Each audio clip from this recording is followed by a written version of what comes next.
Well students, आज का हमारा टॉपिक है variation of phase of displacement with driving force frequency. आपको याद होगा हमने कल जो डिस्प्लेसमेंट एम्पलीट्यूड है उसका वेरिएशन स्टडी किया था विद ड्राइविंग फोर्स फ्रीक्वेंसी के साथ। तो आज हम फेज की बात करेंगे। अब आपको याद है कि यदि हम अपनी फोर्स अप्लाई करते हैं F is equal to F naught cos omega t, तो हम अपनी अर्लियर डिस्कशंस में जान चुके हैं। तो ये रियल पार्ट है फोर्स का, तो इस कॉरस्पॉन्डिंग जो रियल पार्ट ऑफ डिस्प्लेसमेंट होता है वो ये बनता है x is equal to F naught over omega into ZM।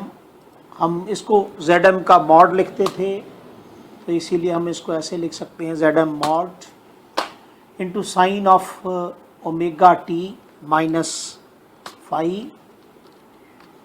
और यदि इसको फर्दर देखें तो ये फिर लिखा जा सकता है ऐसे f naught over omega mod ZM cos of omega t minus bracket starts phi plus pi over 2 bracket closed, और फिर ये सारी की सारी जो ब्रैकेट के अंदर आ गया हुआ है ये सारा फंक्शन।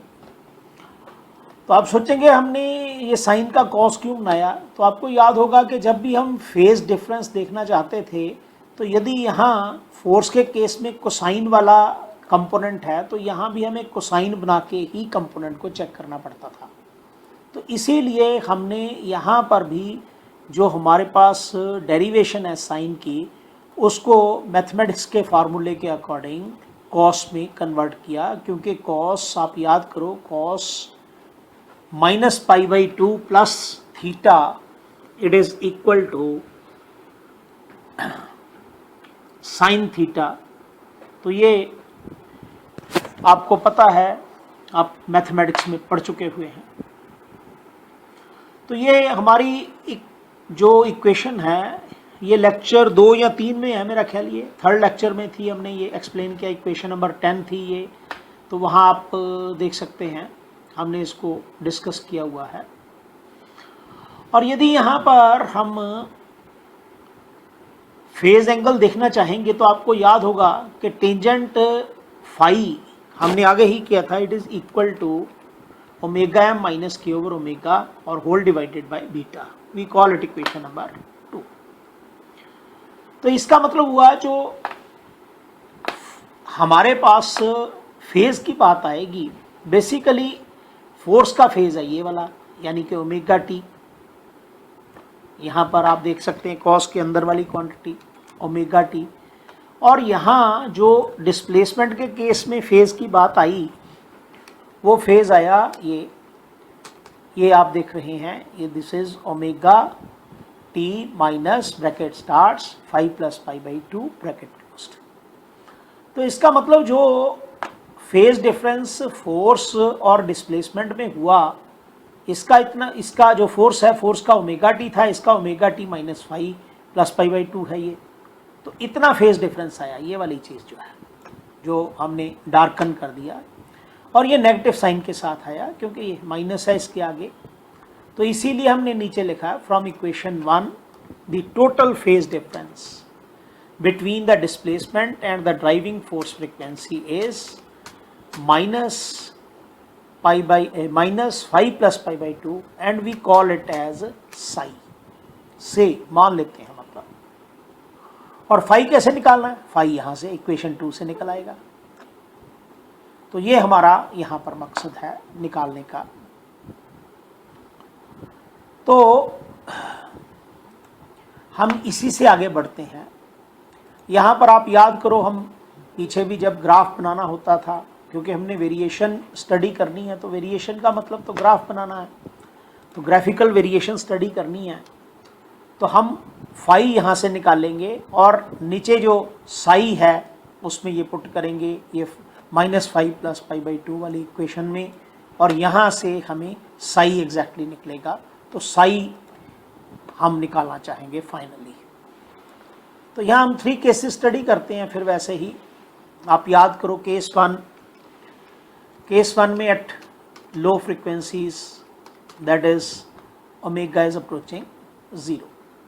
तो जब ओमेगा 0 को अप्रोच करता है तो उस केस में टेंजेंट फाई किसके बराबर आता है, तो वो हम सबसे पहले यही देखना चाहते हैं कि तो यहाँ यदि ओमेगा अप्रोच करेगा 0 को, then from equation number 2 tangent phi it is equal to omega m minus के over omega and whole divided by beta. तो हम इसमें ओमेगा की वैल्यू जब 0 पुट करेंगे तो हमारे पास आएगा 0 माइनस के over 0 whole divided by beta, और के ओवर 0 आपको पता है इन्फिनिटी होता है, तो 0 minus infinity is minus infinity, तो वी गेट माइनस इन्फिनिटी। तो इसका मतलब tangent phi it is equal to minus infinity, और जब टेंजेंट π/2 विद नेगेटिव साइन देखते हैं तो वो भी माइनस इन्फिनिटी होता है। तो इसीलिए हम कह सकते हैं this is equal to tangent of minus π/2, या फिर इन दोनों को सॉल्व करें तो phi is equal to minus π/2। पर हमें तो टोटल फेज चाहिए, ये तो हमने फाई फेज निकाला है, और यदि हमने टोटल फेज साई निकालना हो तो साई आपको याद है, साई का फार्मूला भी पीछे पढ़ा हमने, it is minus of brackets में साई ए फाई प्लस π/2। तो we just put the value of phi, we get minus of bracket starts minus π/2 plus π/2 bracket closed and this is equal to 0।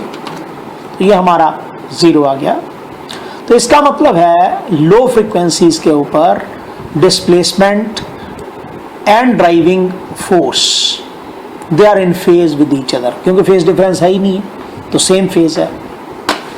और यदि हम high frequencies की बात करें, that is if frequency omega approaches 0.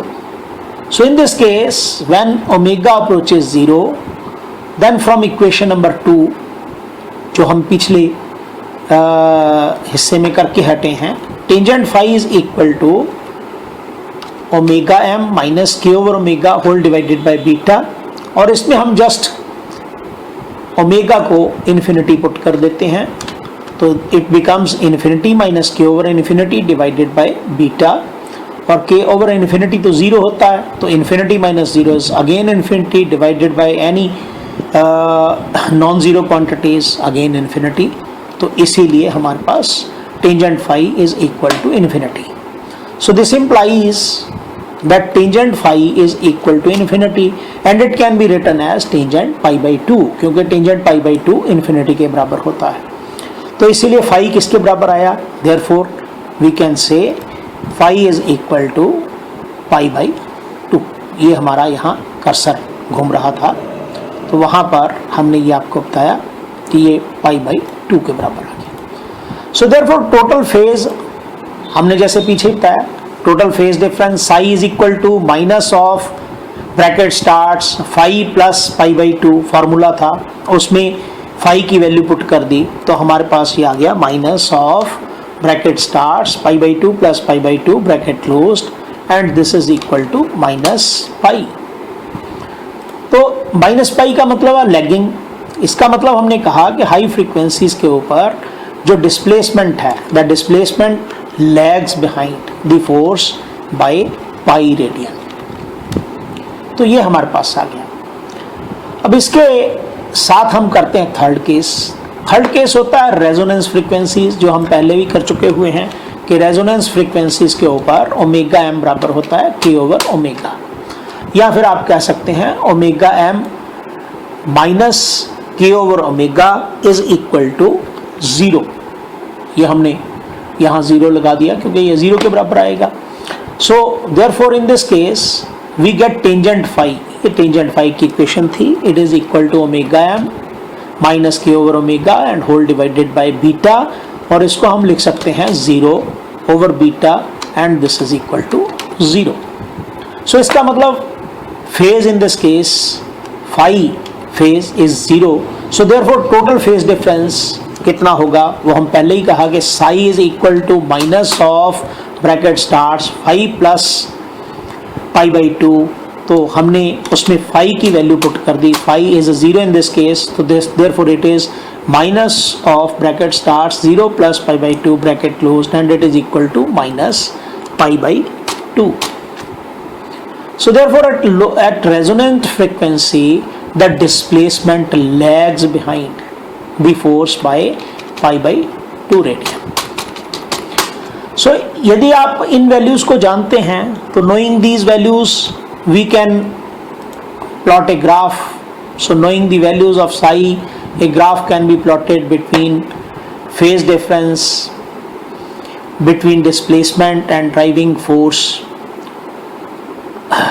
and with the driving force frequency. मतलब ये जो phase difference है, टोटल फेज डिफरेंस बिटवीन इन दो आइटम्स के बीच में और इस आइटम के बीच में हम एक ग्राफ बना सकते हैं।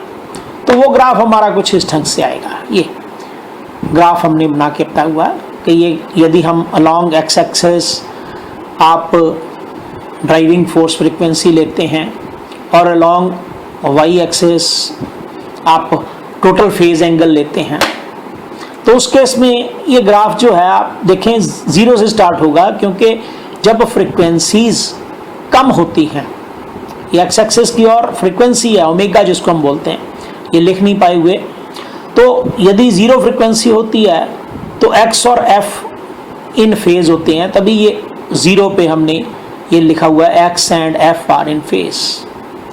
और जब हमारे पास इतना आता है फेज, उसके कॉरस्पॉन्डिंग ये ओमेगा नॉट फ्रीक्वेंसी होती है जिसको हमने लिखा था रेजोनेंट फ्रीक्वेंसी। ये रेजोनेंट फ्रीक्वेंसी है, उसके कॉरस्पॉन्डिंग ये माइनस पाई बाई 2 ये हमने दिखाया हुआ है। ये हमने नेगेटिव ऊपर को ले लिए हुए हैं और कोई फर्क नहीं है, आप इसको नीचे को लेकर भी ड्रा कर सकते हैं। यदि आपकी इच्छा है कि हमने इसको नीचे को नेगेटिव दिखाना, तो आपका नीचे लेफ्ट हैंड साइड पे ऐसा ही ग्राफ बन जाएगा, हार्डली मैटर्स। तो और यदि आप टोटल फेज देखते हैं, जब लार्ज फ्रीक्वेंसीज होती हैं या इनफाइनाइट फ्रीक्वेंसीज होती हैं तो वो माइनस पाई होता है। तब करके ये देखिए, यहाँ मेरा कर्सर है लेफ्ट हैंड पे, ये मैं दिखा रहा हूँ माइनस पाई है, उसके कॉरस्पॉन्डिंग ये वाला पॉइंट इधर आएगा। और यदि हम फाई के लिए इन्हीं चीज़ों को देखने चाहते हैं तो राइट हैंड पे मैंने ये भी बनाए हुए हैं, ये माइनस पाई बाई 2 के ऊपर ये वाला पॉइंट बनेगा, 0 फेज फाई के ऊपर ये वाला पॉइंट बनेगा, और पाई बाई 2 फेज के ऊपर ये इन्फिनिटी के ऊपर चले जाएगा। ये फेज एंगल फाई के लिए है, जबकि ये लेफ्ट हैंड पे ये टोटल फेज एंगल साई की बात कर रहे हैं। Psi is equal to minus phi plus pi by 2, तो minus phi plus pi by 2 करके लिया हमने। तो ये ग्राफ कुछ इस ढंग से आता है, पर ये डिपेंड करता है, आपको पीछे बताया कि बीटा के ऊपर, क्यों बीटा डिनोमिनेटर में होता है। ये देखिए ये ग्राफ बन रहा है, यदि बीटा कम है तो ग्राफ ऐसा बनता है, और यदि बीटा की वैल्यू यानी डैम्पिंग कांस्टेंट की वैल्यू बढ़ा दी जाए तो ये ग्राफ की जो प्रकार है, जो ढंग है उसके बनने का, वो इस ढंग से बनेगा। ये मेरा कर्सर यहाँ जा रहा है, तो इसीलिए हमने ये एरो बना के दिखाया हुआ ये नीचे कि बीटा इज इंक्रीजिंग। इसका मतलब यदि बीटा कम होगा तो ग्राफ ऊपर की तरफ आएगा, बीटा ज़्यादा होगा तो ग्राफ नीचे की तरफ बनना शुरू हो जाएगा। ये ऐसा फिर बनेगा उस केस में, ऐसे। ये देखिए ये, तो this is showing us the graphical variation of total phase angle between displacement and driving force frequency with driving force frequency omega। तो ये हमारे ग्राफ्स थे जो हम स्टडी किए हमने। पहले हमने वेलोसिटी के सारे ग्राफ्स पढ़े थे, अब हमने डिस्प्लेसमेंट के ग्राफ पढ़े, 2 वेलोसिटी के केस में, 2 डिस्प्लेसमेंट के केस में। अब हम अपना अगला टॉपिक स्टार्ट करते हैं और वो है average power supplied to the oscillator by the driving force. अब नेचुरली आप कह रहे हैं कि हम जब भी अपने फोर्स्ड ऑसिलेटर को चलाते हैं तो उसको हमें फोर्स लगानी पड़ती है, अदरवाइज तो वो चलेगा नहीं, क्योंकि अदरवाइज तो उसकी जो ऑसिलेशंस हैं वो डाई आउट हो जाएंगी। तो हमने एक पूरे साइकिल में, पूरे टाइम पीरियड में कितनी average force, average power supply की ऑसिलेटर को, वो हम निकालना चाहते हैं। So that is what we call average power supply to the oscillator by the driving force. तो उसके लिए आप याद करो कि यदि हम real part of force apply करते हैं तो that is F naught cos omega t, उसके कॉरस्पॉन्डिंग हमने वेलोसिटी निकाली थी। वेलोसिटी का भी रियल पार्ट देखेंगे तो real part of that velocity was v equal to F naught upon mod Z m. तो यहाँ पर मैं मॉड द्वारा लगा देता हूँ कि ये सारे मॉड हैं, मॉडुलस है, तो mod Z m and then multiplied by cos of omega t minus phi phase difference था। तो यहाँ पर यदि आप पावर देखनी हो तो हमें इंस्टेंटेनियस पावर का पता होता है कि जो इंस्टेंटेनियस पावर है वो किसके बराबर होती है। आप याद करो, instantaneous power P is equal to driving force multiplied by velocity. आप वैसे भी याद करो, power is equal to force into velocity करते थे, आप +1 से पढ़ते आ रहे हैं अर्लियर क्लासेस से अपनी। तो हम इंस्टेंटेनियस पावर निकालते हैं क्योंकि हमने एवरेज निकालनी है, तो एवरेज पूरे साइकिल में निकालने के लिए हमें वर्क डन निकालना पड़ेगा। तो इसलिए पहले इंस्टेंटेनियस पावर, तो instantaneous power P is equal to instantaneous force multiplied by instantaneous velocity, और इंस्टेंटेनियस फोर्स ये हमने ऊपर लिख दी है, that is F naught cos omega t, और instantaneous velocity is multiplied, that is F naught over mod Z M cos of omega t minus phi. या फिर आप ऐसे लिख सकते हैं, और power is equal to F naught square divided by mod Z m into cos of omega t into cos of omega t minus phi. We call it as equation number 1। हमें यहाँ इसी इक्वेशन की बार बार जरूरत पड़ेगी आगे equation 1 की। तो अब देखें, तो यदि हमने एवरेज पावर निकालनी हो तो एवरेज पावर का सिंपल फार्मूला होता है कि power average is equal to total work done in one oscillation divided by time period of oscillation, या फिर ऑसिलेशन पीरियड। अब एवरेज पावर निकालने के लिए हमें वर्क डन की जरूरत पड़ी।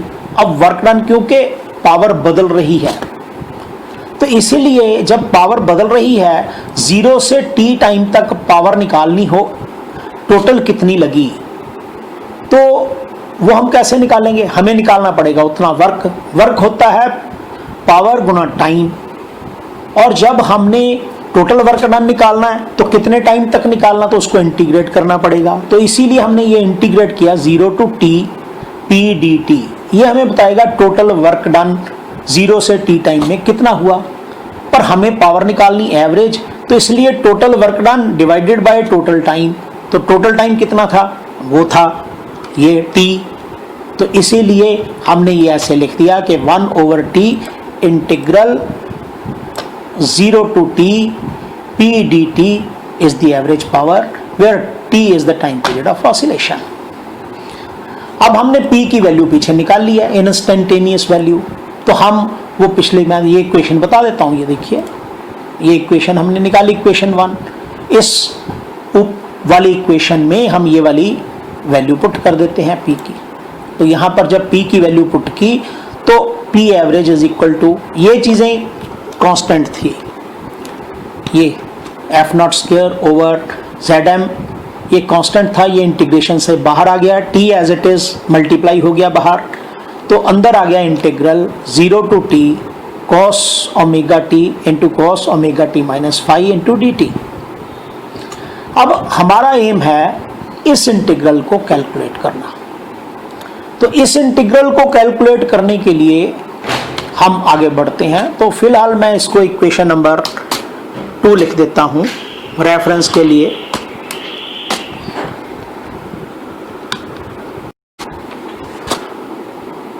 तो अब हम कैलकुलेट करना चाहते हैं ये फैक्टर, यानी integral 0 to t cos omega t into cos of omega t minus five into d T. तो यही हमने आगे लिखा, calculation of integral 0 to t cos omega t into cos of omega t minus five into d T. तो यदि आप इस equation को देखें, integral 0 to t cos omega t minus five D T को, तो आप इसको ऐसे लिख सकते हैं, this is equal to 1/2 integral 0 to t 2 cos omega t cos of omega t minus five into d t. ये हमने 2 से मल्टीप्लाई किया, 2 से डिवाइड कर लिया कैलकुलेशंस करने के लिए। ऐसा इसलिए किया क्योंकि हमारे पास फार्मूला होता है, ये फार्मूला हमने यहाँ लिखा हुआ है, cos a plus b plus cos a minus b it is equal to 2 cos a cos b। तो आप इसका उल्टा फार्मूला लगाओ, 2 cos a cos b is equal to cos a plus b और plus cos a minus b। तो हमने यहाँ पर ये फार्मूला यूज किया इस इक्वेशन में। तो therefore we get the integral to be equal to 1/2 integral 0 to t cos of omega t plus omega t minus five and plus cos of omega t minus bracket starts omega t minus five brackets close dt। तो ये यहाँ से लेकर ये capital bracket हमने show की यहाँ तक, dt के पहले तक ये कैपिटल ब्रैकेट्स रही। तो दिस इज इक्वल टू, आप देखें ये omega t plus omega t is 2 omega t, therefore we get integral, this is 1/2 of course बाहर आ गया, 0 to t integral bracket starts cos of 2 omega t minus five plus cos five into d t, क्योंकि इधर ये omega t cancel हो गया तो इधर हमारे पास सिर्फ cos फाइव बचा। तो therefore we get it to be equal to 1/2 square bracket starts integral 0 to t cos of 2 omega t minus phi into dt plus integral 0 to t cos of phi into dt, या फिर this is equal to 1/2 square bracket starts integral 0 to t cos of 2 omega t minus phi into d T plus cos five बाहर आ गया अगले integral में से क्योंकि ये कांस्टेंट है, integral 0 to t D T. या आप इसको ऐसे लिख सकते हैं, इंटीग्रल कॉस का आपको पता ही है, cos a x plus b का इंटीग्रल डी एक्स निकालना हो तो ये होता है sine a x plus b over a. तो यहाँ से इसीलिए ये बराबर आ गया 1/2 square bracket starts then again bracket sine of 2 omega t minus phi or divided by 2 omega with limits from 0 to t plus cos phi, फिर bracket starts t with limits from 0 to t and square bracket closed। ये हमने formula लिखा हुआ है right hand side पे कि this formula is used over there। तो यहाँ फर्दर हम इसको करें तो आप याद करो omega is 2 pi over T होता है, तो मैंने इसलिए ये जो साइन के अंदर 2 ओमेगा टी है उसको हमने लिख दिया 2 into 2 pi over capital T और 1/2 ओमेगा को बाहर ले लिया, तो इसीलिए ये आगे बराबर आ गया 1/2 स्क्वायर ब्रैकेट स्टार्ट्स 1/2 ओमेगा, फिर bracket start sine of smaller bracket 4 pi small t over capital t minus five small bracket close and limits 0 to t plus cos five bracket starts और यहाँ पर लिमिट्स पुट कर दी, t minus 0 आ गया। तो this is equal to 1/2 into bracket starts 1/2 omega, फिर brackets में sine of 4 pi, आप ऊपर वाली लिमिट पुट करेंगे तो ये टी टी कैंसिल हो जाएगा, तो 4 पाई माइनस 5 आ जाएगा और माइनस साइन नीचे वाली लिमिट पुट करेंगे तो 0 माइनस 5 आएगा और ये इतने हिस्से का ये वैल्यू आएगी। उसके बाद cos five as it is और into t minus 0 as it is. और फिर यदि आप करेंगे तो sine 4 pi minus 5 it is equal to minus sine pi, and sine 0 minus 5 it is again minus sine 5, तो माइनस माइनस यहाँ plus हो जाएगा। तो therefore we get square bracket 1/2 omega bracket starts minus sine 5 plus sine 5 bracket closed plus cos 5, फिर bracket starts t minus 0 bracket closed and then square bracket capital bracket closed. So this is equal to, जब आप करेंगे तो it will come out to be equal to capital T/2 into cos 5। तो ये जो integral की value ये पीछे आप देख रहे हैं, ये देखिए ये इंटीग्रल था, यानी कि ये वाला, ये इस इंटीग्रल की वैल्यू आई हमारे पास, ये आई ये T/2 cos 5। तो हमने इसको पीछे अपनी इक्वेशन, जो इक्वेशन 2 थी, मैं दोबारा दिखा रहा हूँ आपको, पीछे ये इक्वेशन 2 इसमें पुट कर दिया ये वैल्यू को। So therefore from equation 2 we get P average, यानी average power it's equal to F0 square over ZM mod. Of course यहाँ हम ये मॉड लगाना छूट गए हुए हैं, तो हम लगा लेते हैं इसको मॉड। ये लीजिए, ये मॉड लग गया, यहाँ भी हम लगाते हैं नीचे भी, तो ये मॉड लगा के हम इसको एक्सप्रेस कर सकते हैं। सो देयरफॉर ये हमारा आ गया F0 power average it is equal to, तो यहाँ कॉस भी आना था, ये कॉस ये हम कॉपी करके यहाँ इसके साथ पेस्ट भी कर देते हैं। ये यहाँ ये पीछे गुना नहीं हो पाया, ये लीजिए अब ठीक हो गया। तो ये आ गया आपका F0 square over mod ZM into T multiplied by T/2 cos 5। तो आप देखेंगे T कट गया, तो हम इसको ऐसे लिख सकते हैं कि average power P average it is equal to F0 square over 2 into mod ZM और मल्टीप्लाइड बाई cos ऑफ 5। ये हमें बताता है कि कितनी पावर लगानी पड़ती है ताकि हम फोर्स्ड ऑसिलेशंस को मेंटेन कर सकें। ये जो इतना हिस्सा है ना, मैं आपको वैसे बता दूं, ये जो है ये मैंने डार्कन किया, इसको हम ट्रू पावर बोलते हैं, और या एपरेंट पावर बोलते हैं इसको, ये वाले हिस्से को। और ये जो cos पाई है, cos 5 वाला पोर्शन है, इसको हम पावर फैक्टर बोलते होते हैं। तो it is therefore average power it's equal to apparent power multiplied by the power factor. तो ये हमारे पास जो इक्वेशन बनती है, ये हम निकालना चाहते हैं।